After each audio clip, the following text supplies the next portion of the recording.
Welcome dear rockets, कैसे हैं आप सभी। आज हम देखने वाले हैं डार्क प्लैनेट। मूवी की शुरुआत में एक नरेटिंग वॉइस हमें बताती है कि ये समय 2157 का है, जहां इंसानों ने पृथ्वी को पूरी तरह से संभाल लिया है। सारी लड़ाई खत्म हो चुकी है, ऐसी दवा बन चुकी है जिसकी एक गोली से दुनिया की हर बीमारी को खत्म किया जाए। और अब जब इंसानों ने पृथ्वी को संभाल लिया है तो उन्होंने एक कदम आगे बढ़ने का सोचा ताकि पृथ्वी जैसा एक और प्लैनेट ढूंढ पाए और वहाँ एक्स्ट्रा टेरेस्ट्रियल लाइफ मौजूद है उसके बारे में जान पाए। तो अब हम मैक्स नाम के एक लड़के को देखते हैं जो अपने स्पेसशिप को लेकर ऐसे ही किसी प्लैनेट की तलाश में निकला होता है। लेकिन जैसे वो डीप स्पेस में आता है, एक एस्टेरॉइड उसकी स्पेसशिप से टकरा जाता है, जिसकी वजह से मैक्स को अपनी जान बचाने के लिए सबसे नजदीकी प्लैनेट पर लैंड करना पड़ता है। अब उस प्लैनेट पर आने के बाद मैक्स जैसे अपने स्पेसशिप से बाहर आता है, वो स्पेसशिप धमाके का शिकार होकर बर्बाद हो जाता है, जिस वजह से मैक्स का पृथ्वी से संपर्क बिल्कुल टूट जाता है। ना ही वो यहाँ से पृथ्वी जा सकता है और ना ही संपर्क करके किसी की मदद को बुला सकता है। बेचारा ये सोचकर तो एकदम परेशान हो जाता है कि मैं करूँ क्या, ये तो बिल्कुल नई जगह है। लेकिन थोड़ी देर खुद को संभालने के बाद वो तय करता है कि उसे इस प्लैनेट को एक्सप्लोर करना चाहिए ताकि किसी तरह का कम्युनिकेशन सिस्टम उसको मिल जाए। उसके जरिए वो यहाँ पर पृथ्वी से मदद बुला पाएगा। साथ ही इस प्लैनेट की एक अच्छी बात ये होती है कि ये बिल्कुल पृथ्वी के वातावरण जैसा होता है, जिससे मैक्स को सांस लेने में कोई दिक्कत नहीं होती। अब मैक्स जैसे ही आगे बढ़ता है तो वहाँ पर ज़ैफ नाम का एक सोल्जर आता है जो इसी प्लैनेट पर रहता है। मैक्स को उसकी भाषा समझ में नहीं आती, इसलिए वो ट्रांसलेट करने वाले डिवाइस को अपने काम में लगा लेता है ताकि वो उसकी भाषा को समझकर उससे बात कर पाए। जिसके बाद ज़ैफ मैक्स को अथॉरिटी के लोगों को सौंप देता है ताकि वो खुद इसे संभाल ले। फिर वो लोग मैक्स के सर पर किसी तरह का हेलमेट लगाकर उसकी सारी मेमोरीज को स्क्रीन पर देखने लग जाते हैं ताकि मालूम कर पाए कि आखिर ये है कौन और कहां से आया है। अब सारे सोल्जर्स मैक्स को सिटी के कैपिटल में लेकर जाते हैं, जहां रास्ते से गुजरते हुए मैक्स को इस प्लैनेट पर रहने वाले आम लोग भी दिखाई देते हैं जो खाने पीने की चीजों के लिए एक दूसरे से लड़ रहे होते हैं। आसपास का पूरा माहौल देखकर ऐसा प्रतीत होता है कि यहाँ के लोग आजादी के लिए लड़ रहे हैं। तभी आगे बढ़ते हुए मैक्स की नजर एक टावर पर पड़ती है। इस टावर को लेकर यहाँ के लोगों का मानना यह है कि ये उन्हें दुश्मनों से बचाता है। लेकिन तभी अचानक से वो टावर विस्फोट हो जाता है, जिसका मलबा मैक्स और उसके साथ ही जितने भी लोग मौजूद होते हैं उन पर ही गिर जाता है। इसमें कई लोग मारे जाते हैं, लेकिन जिस टैंक में मैक्स मौजूद था उसमें जेम्स नाम का एक सोल्जर भी शामिल होता है। इसलिए मैक्स जैसे तैसे उस टैंक से बाहर निकलकर दूर आ जाता है, जिससे दोनों की जान बच जाती है। तब जेम्स मैक्स को बताता है कि यह हमारे दुश्मनों को काम है, वो हमेशा इस टावर को बर्बाद करना चाहते थे, जिसमें आज वो कामयाब भी हो गए हैं। अब पता नहीं उनका अगला कदम क्या होगा। अब ये सुनकर मैक्स भी हैरान हो जाता है कि यहाँ भी लड़ाई ये कहीं भी खत्म नहीं होती। मतलब दूसरी तरफ स्पेशल रिसर्च डिपार्टमेंट का हेड,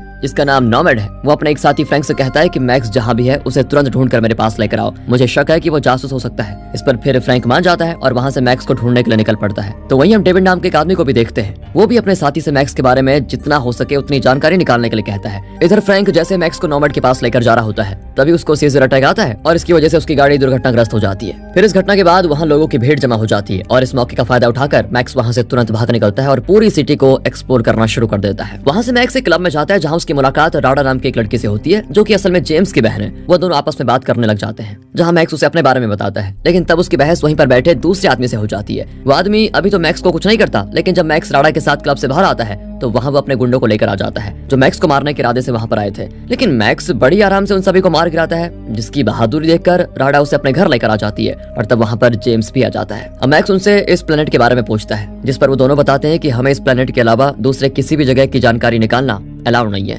और जिस सिटी में हम रहते हैं उस अथॉरिटी चलाती है, जिसका लीडर टॉम नाम का एक आदमी है। उसी ने हम सबकी प्रोटेक्शन के लिए पूरी सिटी में टावर लगाया है। लेकिन बाकी सिटी की अथॉरिटीज चाहती हैं कि सारी सिटी एक साथ होकर काम करे, लेकिन हमारी सिटी ऐसा नहीं चाहती। इसलिए बाकी सिटी जितनी भी है वो हमारी दुश्मन बन चुकी है, जो हम पर हमला करती रहती है और हमें पूरी तरह से बर्बाद करना चाहती है। ये जानकर मैक्स हैरान हो जाता है, जिसके बाद जेम्स मैक्स को भी सोल्जर की ट्रेनिंग देना शुरू कर देता है ताकि वो भी दुश्मनों से खुद को प्रोटेक्ट कर पाए। साथ ही राडा और मैक्स धीरे धीरे एक दूसरे को पसंद करने लग जाते हैं। अब कैप्टन के कहने पर मैक्स और जेम्स के साथ बाकी कुछ सोल्जर्स एक मिशन पर जाते हैं। उस मिशन के अनुसार उन्हें कुछ रेबल्स को पकड़ना होता है, जिन पर अथॉरिटी को शक है कि शायद उन्होंने टावर को विस्फोट करने में दुश्मनों का साथ दिया हो। मैक्स जब उन रेबल्स के पास जाता है तो उसे वो सारे बिल्कुल नॉर्मल इंसान दिखाई देते हैं, जिन्हें बस अपने परिवार के साथ शांति से रहना पसंद है। तो आखिर ये लोग रेबल कैसे हो सकते हैं, ये उसके दिमाग में आ रहा होता है। लेकिन तब भी उन्हें पकड़कर अथॉरिटी के पास सौंप दिया जाता है, जहाँ उन्हें बहुत बुरे तरीके से मारकर ये पूछा जाता है कि क्या तुमने उस टावर को उड़ाने में दुश्मन की मदद की थी। जिस पर वो सारे लोग इतनी तकलीफ सहने के बाद भी इस बात को मानने से इनकार कर देते हैं कि उन्होंने टावर को गिराया है। मैक्स जेम्स से कहता है कि मुझे नहीं लगता कि रेबल्स बुरे हैं, वो आम इंसान ही तो हैं जिन पर हम जबरदस्ती अत्याचार कर रहे हैं, इसलिए मैं उन्हें अथॉरिटीज के लोगों से बचा कर ही रहूंगा, कुछ भी हो जाए। जेम्स उसे ऐसा करने से मना करता है, लेकिन मैक्स उसकी एक नहीं सुनता। और जब कैप्टन मैक्स को ऑर्डर देता है कि तुम्हें सारे रेबल्स को खत्म करना है, तो वो कैप्टन के कहने पर उन्हें उस जगह ले आ जाता है जहाँ उन्हें मारना था।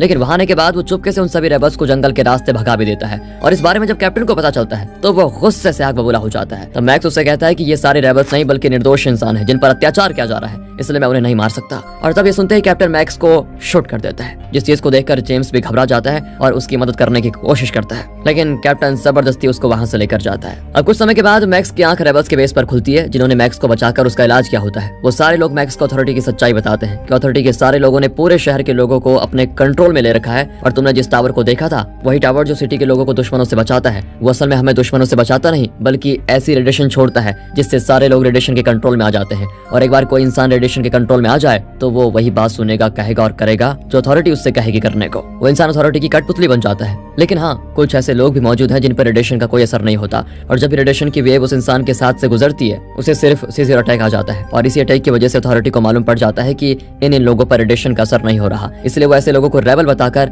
उन्हें मारने का ऑर्डर दे देते हैं, ताकि सारे रेबल मिलकर अथॉरिटी के खिलाफ न हो जाएं। और लगता है तुम्हारे अंदर भी वही खास बात है, तभी तुम्हारे ऊपर रेडिएशन का असर नहीं हो रहा। अब ये सुनकर मैक्स और हैरान हो जाता है और ये तय करता है कि उसे किसी भी तरह अथॉरिटी की सच्चाई लोगों तक लानी ही होगी। मैक्स अभी से कहता है कि सुनो मेरी बात, हमें सारे टावर को उड़ा देना चाहिए ताकि सभी अथॉरिटी की कंट्रोल से बाहर हो जाए। इस पर ये सारे मान जाते हैं। तब मैक्स उनकी टीम को लीड करते हुए एक टावर के पास जाता है। जाने के बाद वो सारे सोल्जर्स को मारना शुरू कर देते हैं, इसलिए सोल्जर्स भी उन पर हमला कर देते हैं, जिसमें कई सारे मैक्स के साथ ही मारे जाते हैं। लेकिन तब भी मैक्स उस टावर में बॉम्ब लगाकर उसे उड़ाने में कामयाब हो जाता है। लेकिन उसके कई साथी मारे भी जा चुके होते हैं, तो उसे इस बात का बहुत दुख भी होता है। अब मैक्स वहां से जेम के पास आता है, जिसे देखकर वह हैरान भी होता है और खुश भी। फिर मैक्स उसे टावर की सच्चाई बताता है, लेकिन जेम्स को इस बात पर पूरा भरोसा नहीं होता कि अथॉरिटी ऐसा कर सकती है। उसे ये यकीन होता ही नहीं कि ये टावर उनकी रक्षा नहीं बल्कि उन्हें कठपुतली बनाने में मदद कर रहा है। वो इसीलिए क्योंकि जेम्स ने अपना पूरा बचपन यहीं पर गुजारा है। लेकिन इसी बीच वहाँ पर सोल्जर्स आ जाते हैं और उन पर हमला कर देते हैं, जो यहाँ पर उन्हें पकड़ने के इरादे से आए थे, क्योंकि सोल्जर्स को पता चल चुका था कि मैक्स को सच्चाई पता चल चुकी है और उसकी टीम भी है अब, और उसके साथ जेम्स और राडा भी शामिल है। मैक्स और बाकी अब उनसे लड़ने की कोशिश करते हैं, बट सोल्जर्स की तादाद बहुत ज्यादा हो जाती है, जिस वजह से वो पकड़े जाते हैं। इसके बाद उन्हें जेल में बंद कर दिया जाता है, जहाँ पर मैक्स के और भी साथी हैं। जाने के बाद मैक्स की मुलाकात जेफ से होती है, जिसे भी रेबल होने की वजह से यहाँ बंद किया गया था। मैक्स उन सभी को बताता है कि हमें कैसे भी करके इस जेल से निकलना होगा, ताकि हम सारे टावर को खत्म करके लोगों को अथॉरिटी के चंगुल से बचा पाए,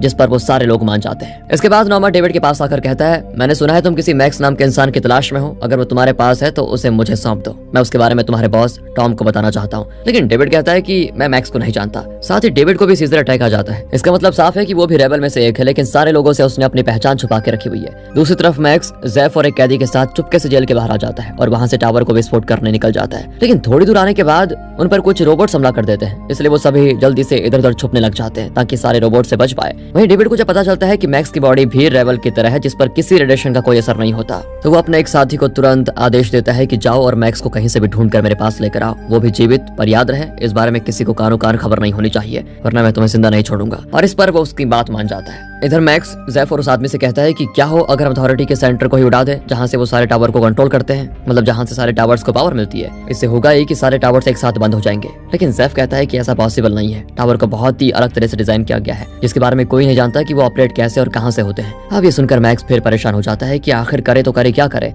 जेफ आगे बताता है कि साउथ में कई लोग रहते हैं जिन पर भी रेडिएशन का कोई असर नहीं होता, लेकिन उनका हमारी सिटी के लोगों से कोई लेना देना है नहीं, वो हमारी मदद भी नहीं करेंगे एक तो। तभी वहां पर एक ऑटोमेटिक टैंक आकर सभी पर हमला करना शुरू कर देता है, पर मैक्स जैसे तैसे अपनी जान पर खेलकर टैंक में घुस जाता है और उसके ऑटोमेटिक कंट्रोल सिस्टम को बंद कर देता है। अब मैक्स अकेले उस टैंक को लिए सिटी के बॉर्डर के पास आता है, ताकि वहां से साउथ जाकर उन लोगों को अपनी टीम में शामिल होने के लिए मना पाए। पर बॉर्डर पार आने के बाद सोल्जर्स मैक्स को रोक लेते हैं। उन्हीं में मैक्स को जेम्स दिखाई देता है, इसीलिए वो उसे अपने टैंक में डालकर सारे बैरिकेड्स तोड़कर बॉर्डर के बाहर आ जाता है, जहां रास्ते में वो फिर से जेम्स को ये यकीन दिलाने की कोशिश करता है कि सच में अथॉरिटी रेडिएशन से सभी लोगों को कंट्रोल में कर रही है। तब जाकर जेम्स को इस बात पर यकीन होता है, क्योंकि बॉर्डर क्रॉस करने के बाद उस पर रेडिएशन का असर कम हो गया था, जिसकी वजह से वो एकदम गुस्सा हो जाता है कि आज तक हमारे साथ धोखा हुआ है, और वो भी ठान लेता है कि अब मैं अथॉरिटी को छोड़ूंगा नहीं। इस पर मैक्स उसे अपने प्लान के बारे में बताता है कि हम साउथ जा रहे हैं, वहां के लोगों से मदद मांगेंगे ताकि सारे टावर्स को खत्म कर पाए, जिस पर जेम्स भी उसकी इस चीज में मदद करने के लिए तैयार हो जाता है। और इसी सीन के साथ ये मूवी यहाँ पर खत्म हो जाती है। लगता है इसके आगे की कहानी दूसरे पार्ट में आएगी, जल्दी आएगी। दोस्तों मिलते हैं अगली बेहतरीन मूवीज के साथ। अगर आपको ये वीडियो अच्छी लगी हो तो लाइक कीजिए, चैनल को सब्सक्राइब, ध्यान रखेगा अपना, एंड फाइनली